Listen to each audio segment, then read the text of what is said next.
Well, I have to tell you, leaving tenure felt like a really big decision. And I talked to lots of friends, lots of colleagues, and it was our friend John Gray who said to me, Leslie, tenure is not to protect you. Tenure is to make you think twice about leaving. And that really was eye-opening.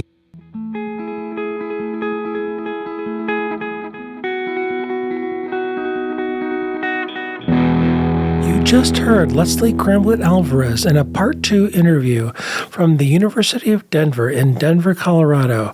Eric interviewed Leslie for episode 173 of Psych Sessions, Conversations About Teaching and Stuff. Psych Sessions is proud to partner with Macmillan Learning. At Macmillan Learning Psychology, content matters, and these days, digital content matters more than ever. Macmillan Learning's Achieve elevates interactive teaching and learning with an extraordinary range of online course content in a powerful yet easy-to-use platform. Interactive ebooks, innovative assessments, engaging videos and activities, helpful instructor resources. Achieve brings it all together and makes it easy for you to find what you need and what you want. See for yourself. Go to macmillanlearning.com/psych sessions for an introductory tour today. Macmillan's Achieve for Psychology, engaging every student, supporting every instructor, setting the new standard for teaching and learning. The Psych Sessions podcast is sponsored by STP. That is the Society for the Teaching of Psychology. That's APA Division 2. You can find them at teachpsych.org. The views or product endorsements expressed do not represent the views, support, or endorsements of STP. Psych Sessions is so grateful to have STP as a long-term supporter. Welcome to another episode of Psych Sessions. We're here at the Rocky Mountain Psychological Association. I am thrilled to be here with a Part 2 interview, but also with one of my dear friends, Leslie Cramblett-Alvarez. And I can never remember, it's DU. No, it's not DU. It is DU, and because in the West, and I'm actually not sure why this is, but University of Denver, where I am, goes by DU. University of Colorado goes by CU. And in fact, when I moved to Colorado in 2006, it took me years, I'm embarrassed to say, before I knew that the University of Colorado and CU were the same. Thank you. I mean, I'm sure they do it to differentiate, DU and UD, University of Denver, and that is in Denver, hopefully. I'm getting this right so far. You're doing great. Leslie, thanks for the time today. Appreciate it. We also appreciate the Rocky Mountain Psychological Association providing the space for these podcasts in 2023. How are you? I'm doing great.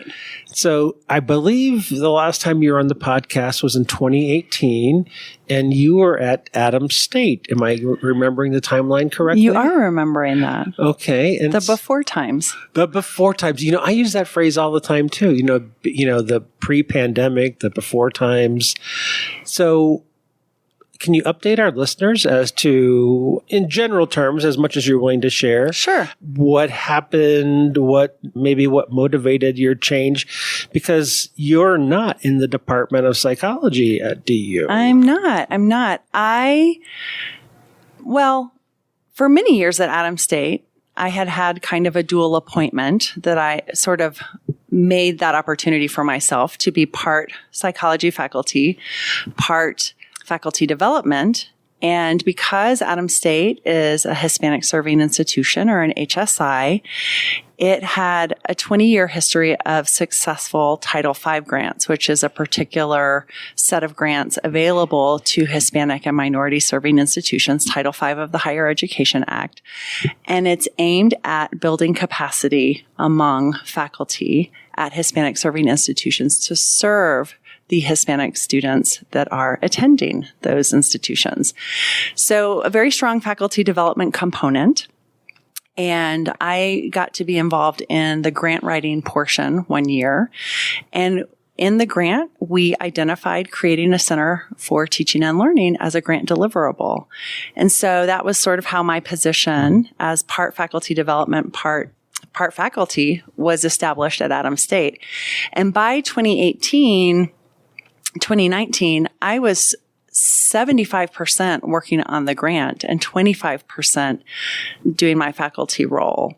And it was work that I loved. I loved being able to do both, but as we know, 50-50 and 25-75 never adds up to one. Right. So, so you're doing 75% grant, and in theory, and I'm doing air quotes since the people can't see us, 25% Department of Psychology, but you weren't doing 25%. You're probably doing 75% Department of Psychology, 75% grant.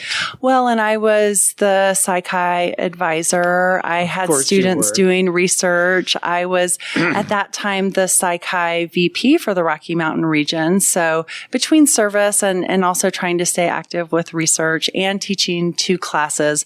At Adams State, it was a 4-4 load. So I was down to more of a 2-2. But it was a lot of work, and it was establishing a center, and there was no physical location. So I used to joke that the center lived in my computer in my office. But we did everything from new faculty orientation to annual winter retreat to I was on the leadership team for our curriculum redesign for Gen Ed and was heavily involved with HLC when we went through the reaccreditation process. So I was doing a lot of stuff. So if take a flyer on me for a second, and I want to go to maybe what might be a slightly uncomfortable place. And we can skip it if you want to. What's the general size overall of Adams State, overall enrollment? It's hard to say because on-campus in person is pretty small. It's around 2,000. Okay. We were a pretty big major, so we would have like around 150 students as full-time majors. But because there are graduate programs that are online, it can get as high as 10,000 students depending upon how you were counting. So maybe 2,000 undergrads altogether and maybe another 8,000 grads. Yeah. Ballpark. And actually, I have to say, it's been a while, so I don't know what those numbers look like now. But to pick up with your question, I was doing a lot of faculty development work and really enjoying it. And an opportunity presented itself for me to start doing that full time. And that's the thing that happened since I last saw you. But Leslie, did Adams State take you for granted? I think lots of institutions take lots of people for granted. I agree with you, but that's not what I'm asking you. And again, we can skip over this if you want to. I mean, I think that when you get to the point of being a tenured faculty member, and Alamosa is a small town, it's 10,000 people. And when I got there, the saying was, you stay here for 3 years or you stay here for 30 years. So once you get past that initial period, year 4, people are committed, right? I mean, it's a very special place, and I still have lots of friends there. And I ran out of places to grow. I was interim department chair with another faculty member for a year. We co-chaired, and there were no deans. So, being a chair was wearing multiple hats, and there was nowhere else to go. And I did, Danae and Brooke had their session here about Groundhog Day. That was part of their title. And it does start to sometimes feel you can see yourself teaching these same classes for years and years and years. And honestly, that was partly why I got involved in the faculty development piece, because it was a way for me to stretch and flex. And I had to make that opportunity for myself. And I don't mean, you're exactly right. I don't mean to be hypercritical about Adams State, because it happens all over higher ed in the U.S.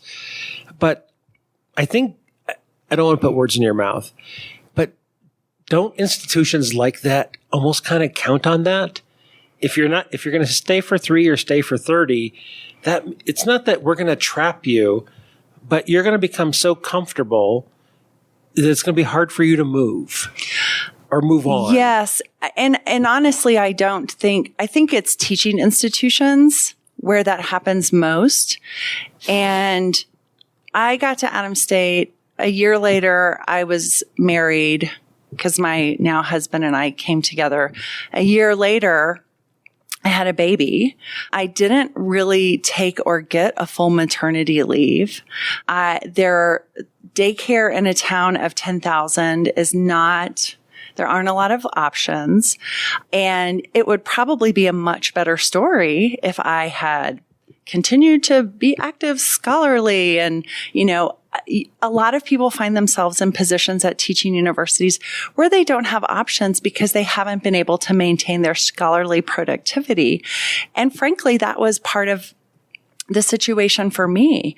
Once I made it through tenure, I also knew, and this is a statement on higher ed, right?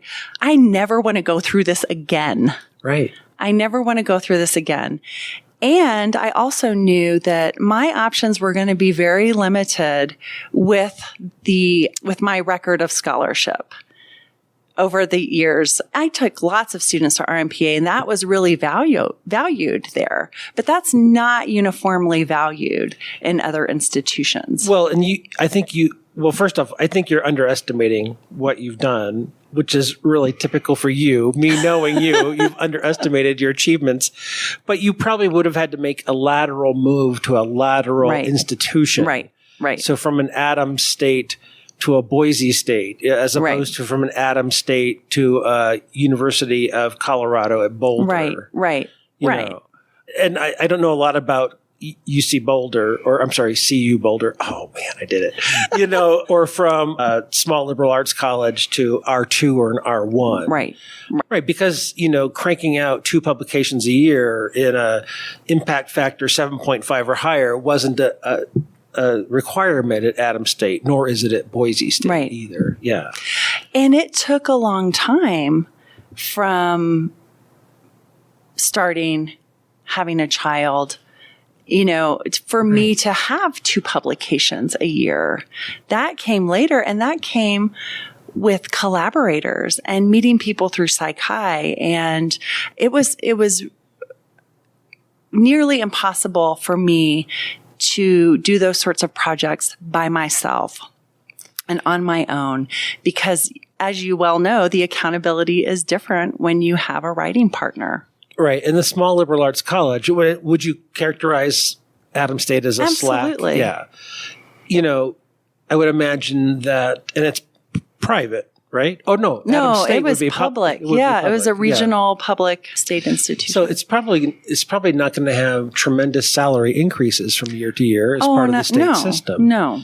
So it's going to be modest salary at best, and they're not even golden handcuffs. They're rusty handcuffs, right? I mean, but people have jobs, and they have job security, and they have tenure. And so I guess, Leslie, what I'm building to is that, you haven't finished the part of the story past 2018. I know it, and our listeners are about to know it, but you did something that I admire greatly in every colleague that I know that has done what you did. Will you tell our listeners what you did? Well, I applied for a job that I thought, quite honestly, this is a long shot. And what was kind of interesting, I went to POD, of course, which is the Professional Organization for Faculty Developers, in 2018. It was in Portland, I think, in November. And I went to the job fair for fun. Because I also knew... Because that's what people do for fun in Portland. Right. I also knew that I had already been approved for a sabbatical. That was another interesting thing about being at a small school in a small department. By 2018, I started in 2006, and I had not had a sabbatical. I applied for a sabbatical. I was granted a sabbatical, and then one of our colleagues left, and it became clear that people had to teach the classes, right? But because of that situation, I was also sort of able to negotiate some faculty development work. That was sort of my consolation prize. But at any rate, I went to the job fair at POD and met a woman from DU. They were looking for a director for, they call it an Office of Teaching and Learning. So it's the OTL. And I said, do you have faculty status? Does the person in this role get to teach classes? That sort of thing. And the answer was no. And I thought, well, I'd like to make this kind of move, but I'd really like to continue to teach because I love teaching. And I was also about to go on sabbatical. And so, I was just kind of collecting data, I guess. And I went about my business. I had a really lovely sabbatical. I spent a lot of time cross-country skiing and soaking in pools and hot springs when I wasn't writing, but was also very productive and continued to mentor students. Took students to RMPA in 2019 and all of those sorts of things. And then over the summer, I was about to go to Cuba with Martha Zlakovich from Psych-Hi to talk about, to kind of promote international chapters and talk about the open science framework. And there were a couple of fun presentations that we did in Cuba. But right before I went, I saw the job at DU as the director of the Office of Teaching and Learning come up again. And of course, later I found that they had to fail their search, so they were reposting it. And I thought, well, this is a long shot. And, I mentioned it to my husband, Luis, who really loved the small town lifestyle. He grew up in Madrid. He was kind of over the big city life. Oh, okay. He loved the small town lifestyle. He grew up in Madrid. That was right. I need to let you finish the sentence. So he really enjoyed being in rural Colorado. And there were lots of things I loved about it too. But I said to him, there's a job in Denver, and I wasn't even going to bother applying for it, even though I thought it was a long shot if he wasn't at least willing to entertain it. And I was surprised. He said, yeah, go for it. And so I did. And I went on the trip to Cuba. It was really great. I sort of didn't think much of the application, and I got a call from their recruiter. They had hired a firm to help with the search. And she was talking to me about some of my experiences and said, I don't think that you have explained XYZ as well as you probably could in your letter. And they're looking for, this sort of background. And she said, I think you have it looking at your materials, but I don't know if you've explained it well in your letter. Wow. And so I edited my cover letter a little bit and sent it back off. And I got invited to do a Zoom interview. And in the Zoom interview was the woman I'd met in Portland at the job fair. So this is, wow, first off, really fascinating. I've never heard a story about a recruiter tutoring an applicant. That's really cool. Yeah, yeah. I wonder, it's not really important, but I wonder if they did that for other applicants, or I wonder if they did that because the woman you met in Portland liked you and remembered you and talked to the recruiter and said, hey, her application looks weak in one area, but on paper it looks weak, but I know she's done this stuff. Hey, poke her and make her update something so it's reflective of her actual experience. If that was the case, it was never. So that woman was Kate Willink, who was the inaugural vice provost for faculty affairs at DU. And she actually spent a little time as the center director, as the director of the OTL. And when she got the VPFA job, the OTL was very near and dear to her heart. So that became part of her portfolio at DU.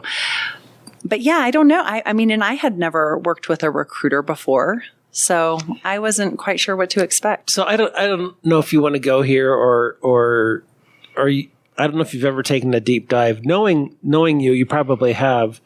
What is this thing about it's a long shot?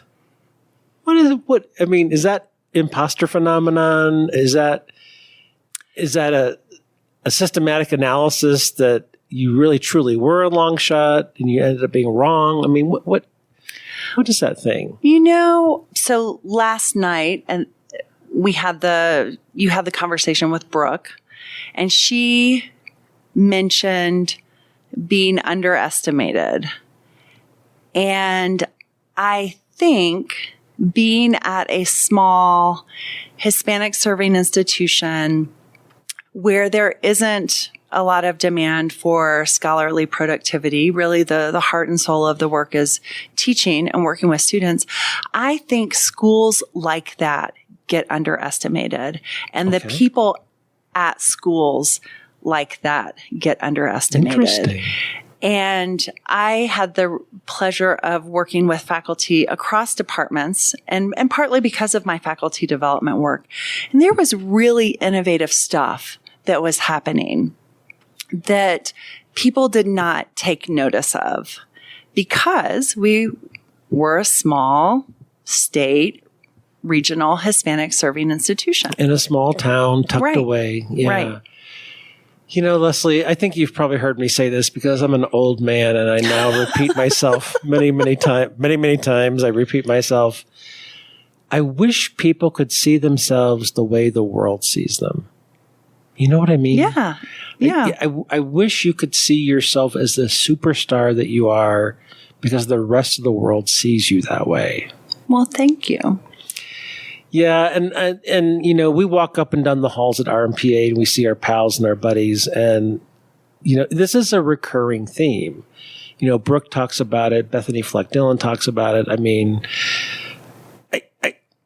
for better, for worse, I think for worse, this is a theme that I've had the privilege to talk to many people, you know, in these podcast interviews. And I hear it more from women than from men. Mm-hmm. Maybe women are just more open about it, and men are not as open about it, or they just don't experience it as much, or whatever. I don't know. It's troubling, and you know, I've talked about imposter phenomenon a lot with a lot of different people. So, and people who choose to teach and dedicate their life to teaching and value teaching get underestimated as well. They do get devalued in higher education because we value research and scholarship, and we do it in the language that we use. And so when someone gets a grant, they get a course buyout. Mm-hmm. They get a course buyout, but I have yet to hear someone get something, some big event or something happens about their teaching world and they get a research buyout. Right. You know, research buyouts are very rare. Oh, we're going to award you, there's a teaching fellowship and you get to buy out of your research. Oh, right. You know, we just don't do it that way. We talk about course buyouts because that's a lesser activity that we can easily substitute in your academic life. Right. Yeah. Right. And, you know, I've heard course release. I've gotten course releases. Me too. That's right. And recently I heard someone call it course relief, which I thought spoke volumes. That is good. That is good. That may be part of the subtitle of this podcast episode. In quotes. Yeah, course relief. That is interesting.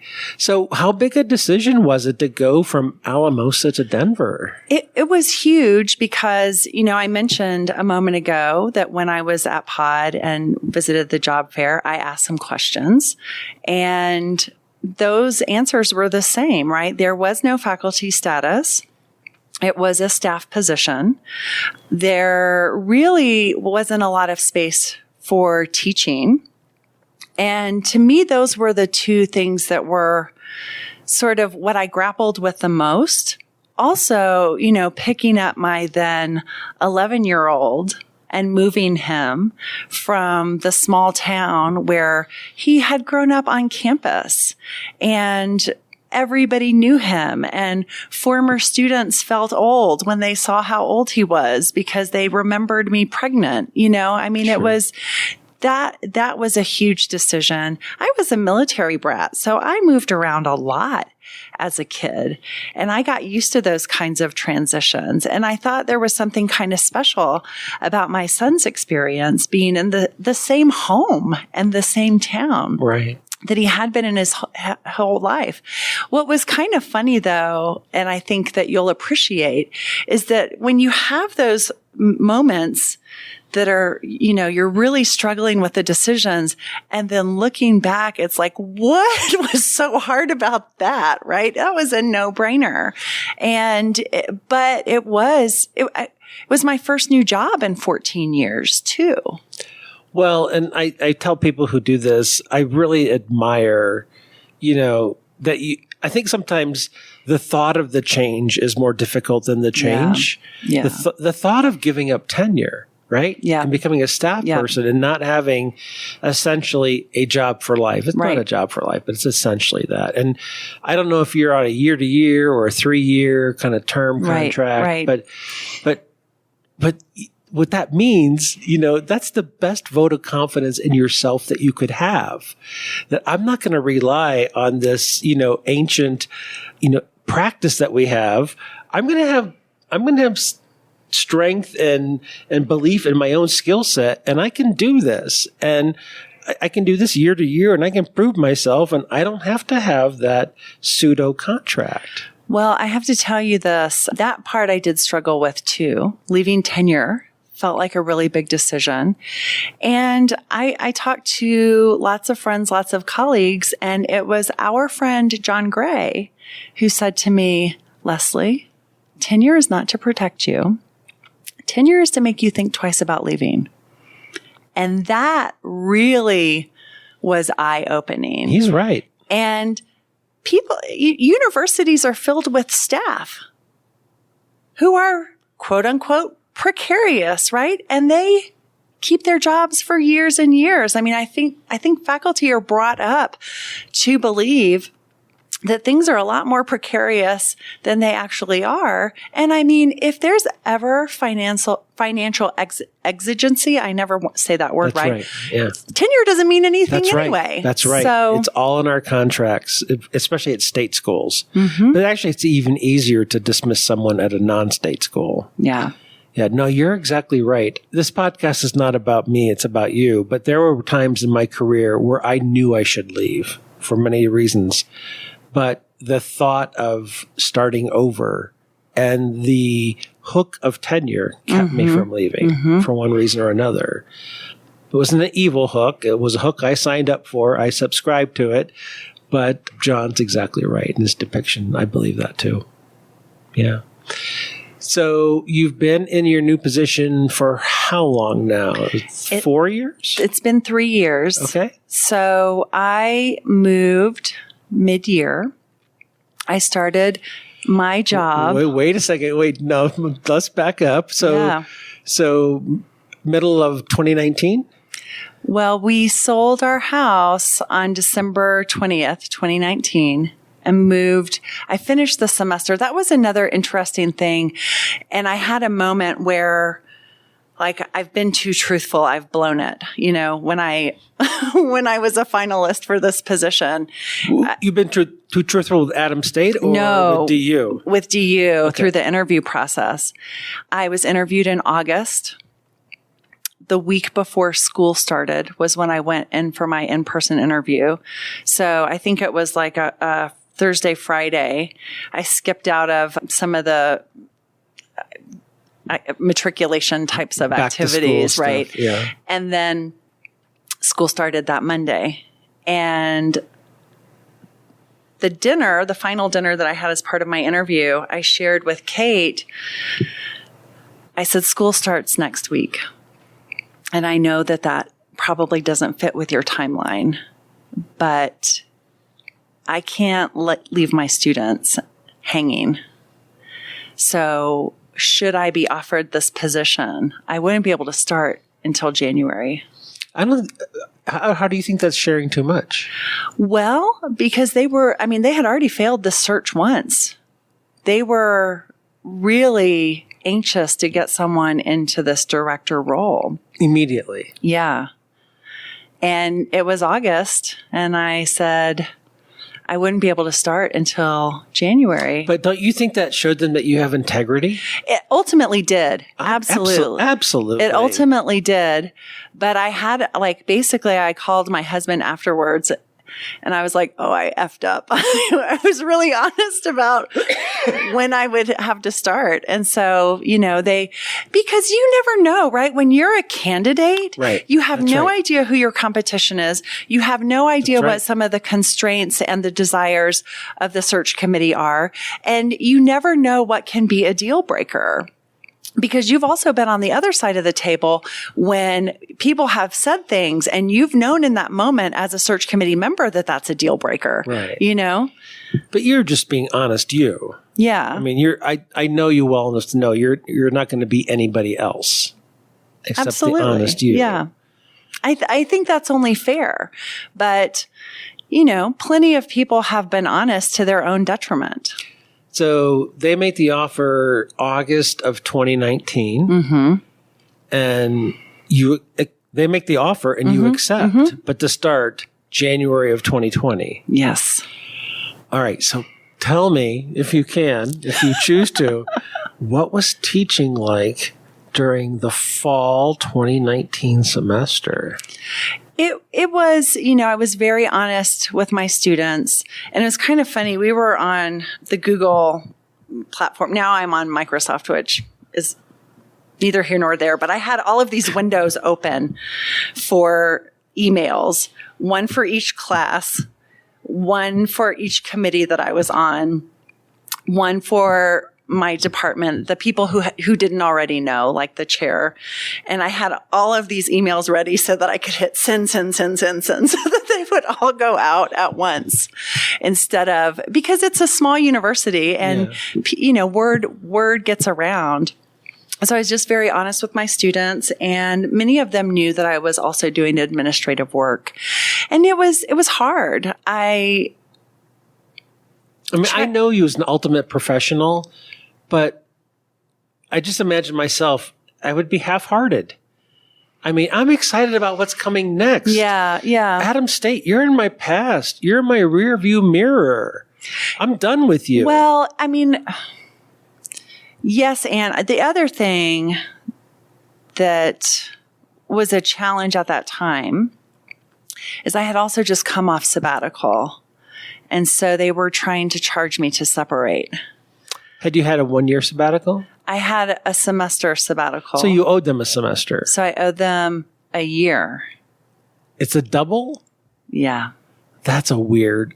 I understand the typical notion of you owe us the amount of time that you were on sabbatical after your sabbatical. That's a pretty standard line. I've never heard you owe us double time. Well, that's how it was in the handbook. And everybody takes a semester because, people had a hard time making it on the salaries that they did have, never mind of course, a reduction.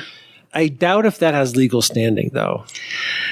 Well, ultimately, there were lots of women in positions of leadership who went to bat for me. Good. It was a president that really wanted to make an example of me.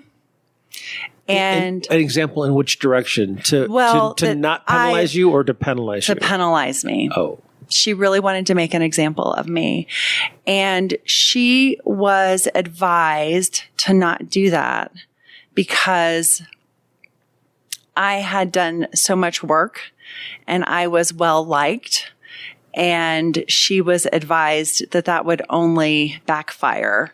But she dug in and ultimately relented.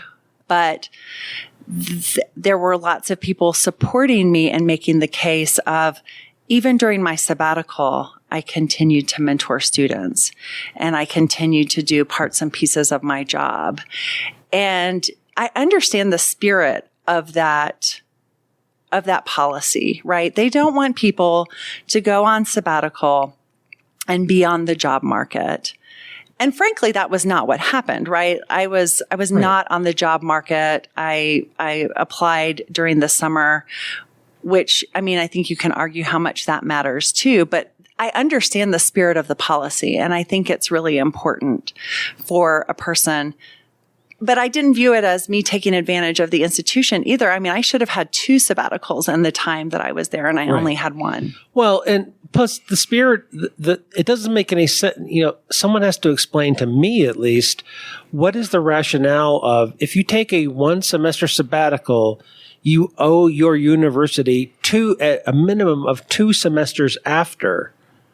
I understand. I understand that if we fund you for having a sabbatical for 1 full semester, we want at least 1 full semester of work after the fact. I can see a rationale for that. Yeah. I can't see the rationale for double that after the fact. Yeah.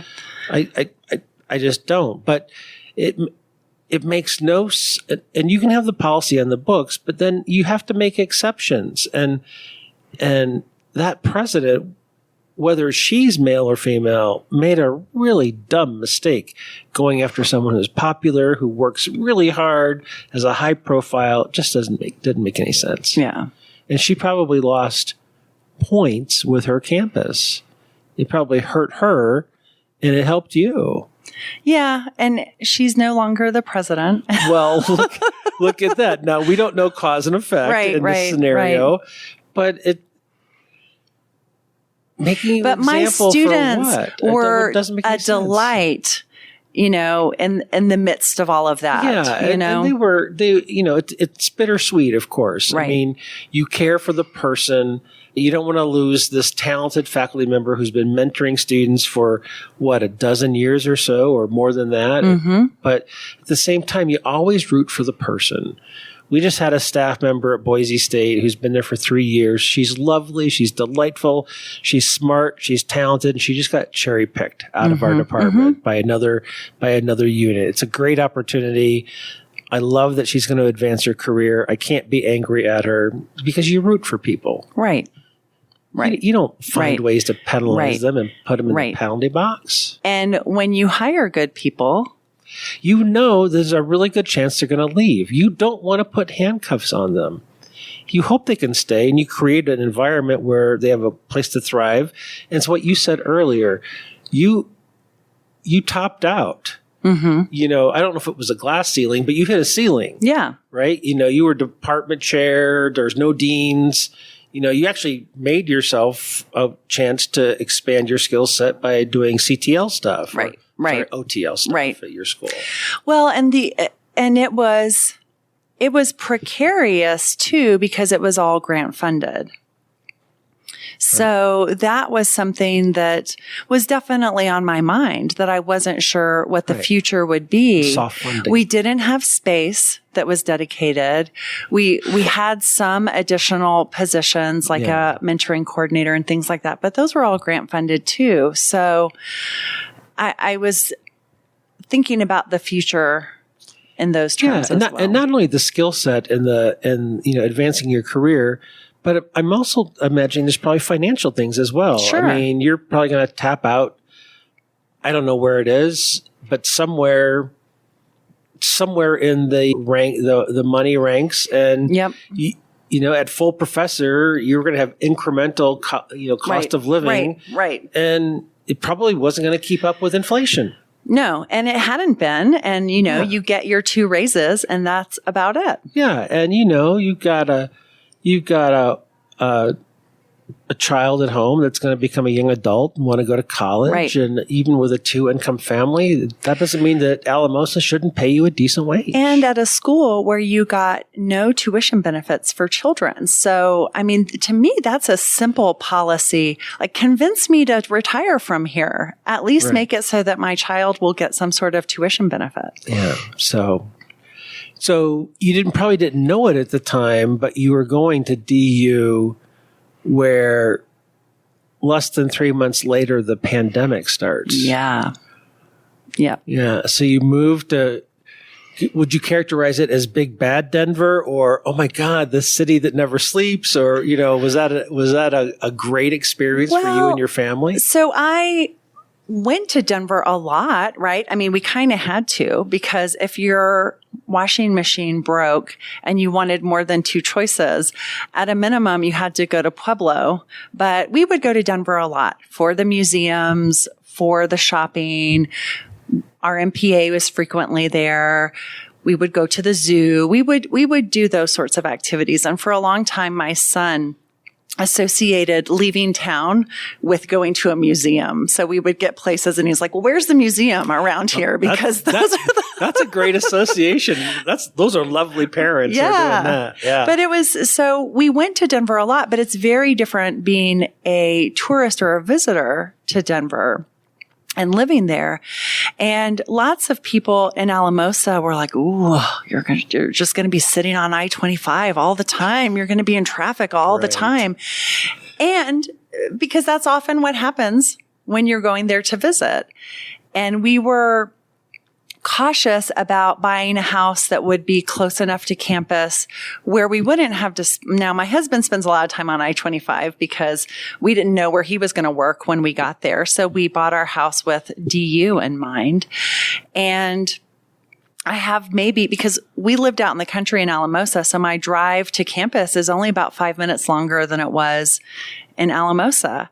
So it was eye-opening to see what it's like to live there rather than to visit. And we're in the suburbs, right? So I'm close to campus, but we've got these incredible urban trails.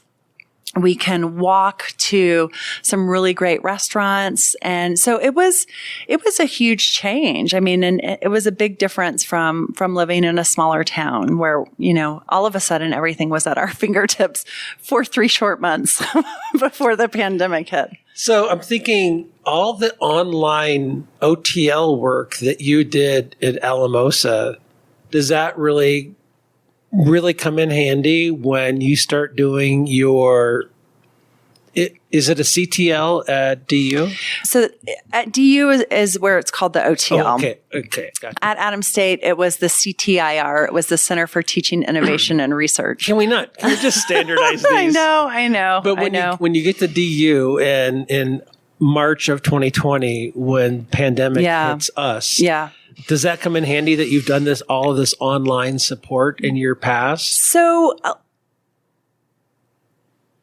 let me back up just a little bit. Not so much. There's a complication here. So Adams State, our instructional technology office was separate from the work that we were doing as an emerging CTL. The staff there was really incredible. And in fact, one of the instructional designers was on our faculty advisory board. Or what we called the faculty development committee. So we worked closely with those folks. And I had taught online off and on throughout my career at Adams State. We'd had an agreement with a university in Singapore at one point. And because there was a very successful master's in counseling program at Adams State that was all online, there was a lot of pressure for other departments to go online. Okay. So we had some online offerings. I loved using the LMS because I also started flipping my classes. I had been leveraging technology for a long time.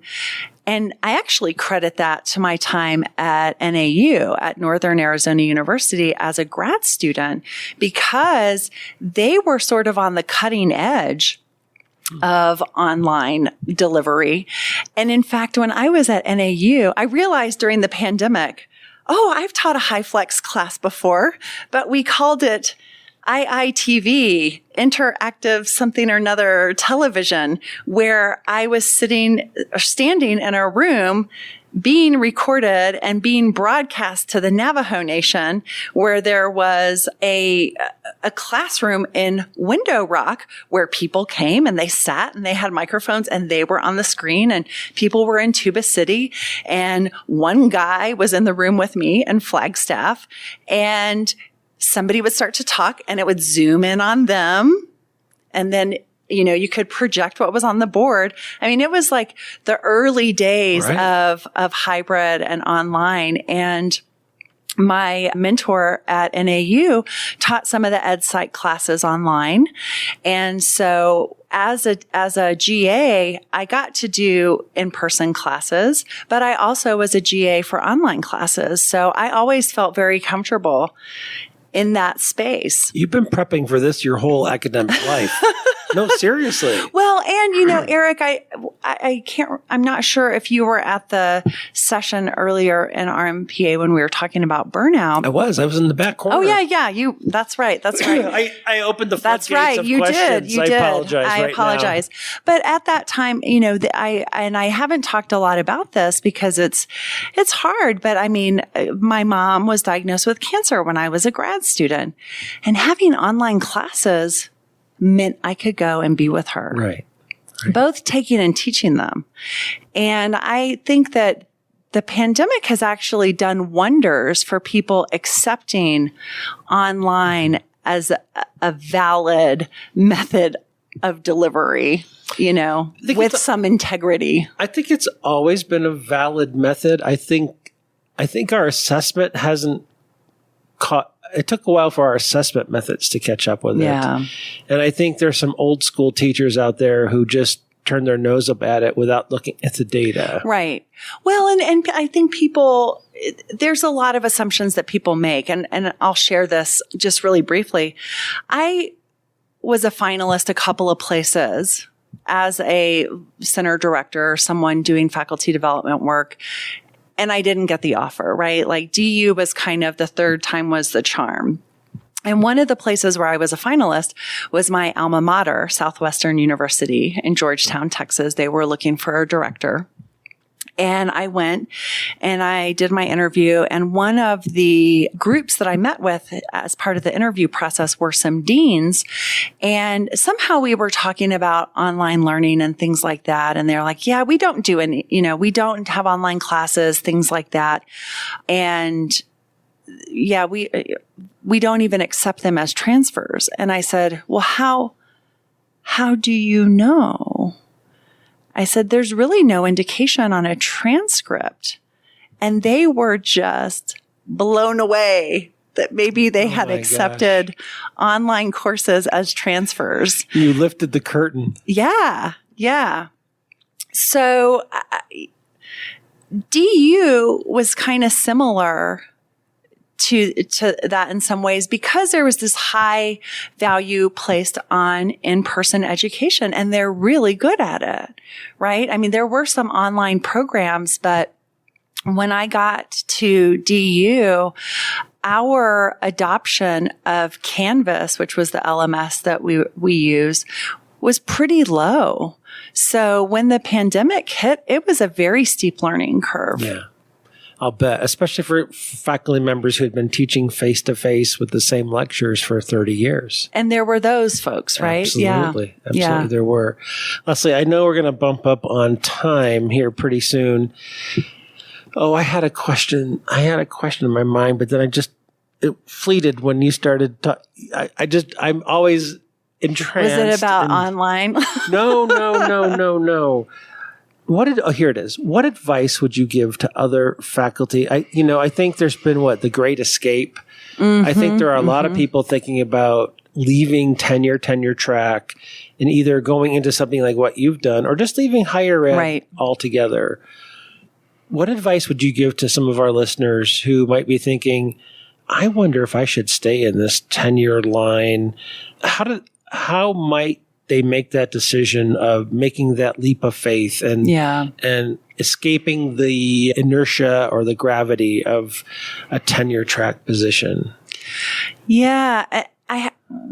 Here's where I'll start. I will say that I have been very pleasantly surprised, even though I'm an administrator, at how much better my work-life balance is than it was as a faculty member. A great sadness is that I'm not teaching regularly, but I also, I can stop at the end of the day. I can stop over the weekend. There are those moments, and the pandemic, I mean, there were regularly 14-hour days during the pandemic. But I think there's a lot of fear that keeps people from trying different roles. And I didn't leave academia. I shifted to a different type of role in academia. But even that was daunting, right? And I think that if there are things that you love to do, if you like to make policy, if you like to create systemic change, one of the things that I really love about CTLs is how critical they are as levers of change for the institution. But I think there are many roles in higher ed where you can do that. I also think we have this kind of really terrible characterization of administration as the dark side. We do. And I think that that's kind of unfair. I do think that my role is unique and that I went to administration, but it is a role that's specifically aimed at helping faculty and making their lives better and supporting them. And not all administrative jobs do that as directly. So part of it is finding, what is it that you love and that you're good at? Because I also think psychology folks are well positioned for roles like assessment. We have a person who is a psychology faculty member who is our director of SODL. So there's really exciting things that you can do within higher ed. And I also think that our skills are highly valued outside of higher ed, because when you're in a place where everybody has a PhD is not very special, But it is special. It's less than 1% of the population? You would know these statistics far better than me. You got it exactly right. And the nice thing about your career path is that when you make the leap to a CTL director, you had a dry run, so to speak, at Adams State. Right. You wrote the grants. You were part of grants.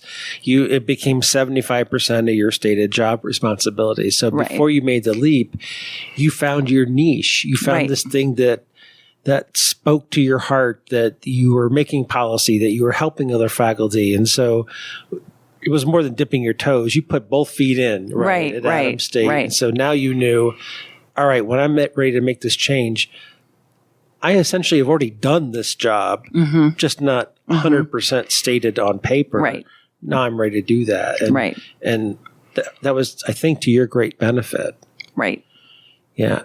Leslie, is there anything that you wanted to make sure that we talked about that I haven't gotten to in the 50 or so minutes that we've been chatting?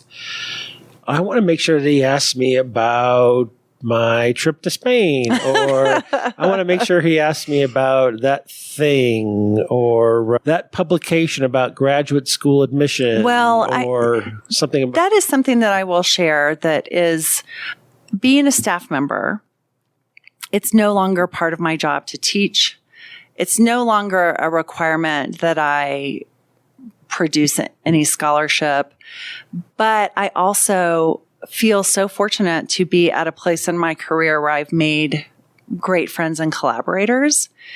And it's important to me to continue that work, because I think, when you're in higher ed, no matter what the role is, it's really important to write about the things that you do. And so I'm grateful for those continued collaborations.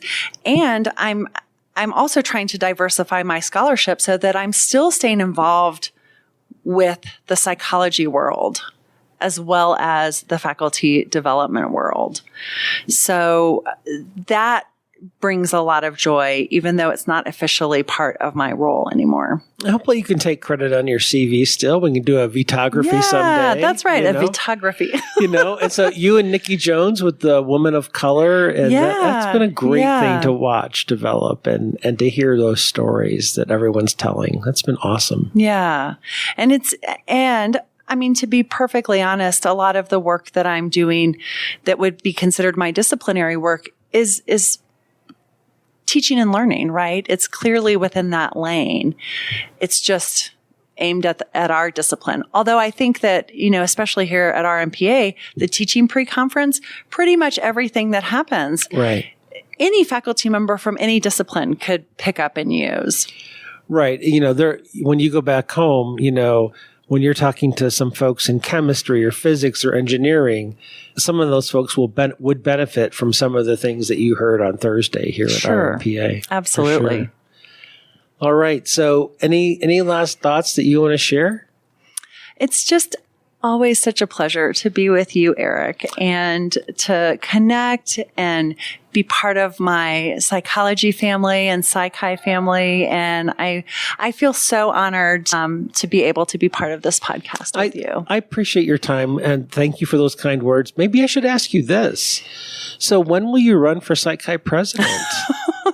You've done RMPA president. Yeah, so but been there, done that. That's a little bit trickier in terms of how my time gets spread thin. And I think we've talked about it. It might not align well with CTL duties. It's a little harder sell, right? Yeah, I think time away and all the travel that it takes. Yeah. Obviously, you're well qualified for it and you would do a bang up job. And I'd be your campaign chairperson or chair of the donor committee. I'd make buttons, pins, shirts, T-shirts, bumper stickers. I would do anything you would ask me to do to support your efforts there. So. Well, and now that our dear friend Marianne is taking up the mantle of ED, it's executive director. Yeah, Marianne Fallon. Yeah, it's going to be great to watch and support her as she takes over the mantle from retiring Martha Zlatkovich, who will be sorely missed. Yeah, but I think she's going to enjoy those grandkids a bit more. And she and Neil, I think, are going to make the rounds in the RV or something like that. I think they've got a plan for that. So we'll celebrate both of them as the transition in and transition out. So absolutely. Leslie, as always, thanks for time. Time spent with you is time well spent. Aw, back at you, friend. Thank you.